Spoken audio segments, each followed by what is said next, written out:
Preparation of oxygen from hydrogen peroxide. The experimental setup has a conical flask containing manganese dioxide, which acts as a catalyst. The thistle funnel is fitted to this flask. The thistle funnel is filled with hydrogen peroxide.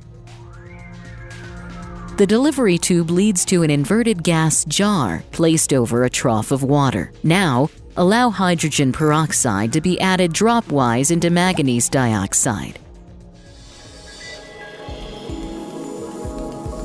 2 molecules of hydrogen peroxide in the presence of a catalyst, manganese dioxide, break up into 2 molecules of water and release a molecule of oxygen.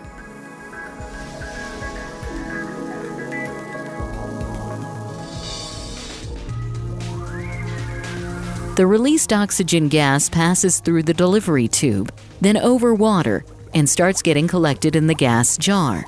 This method of collection of gas is called the downward displacement of water. Summary.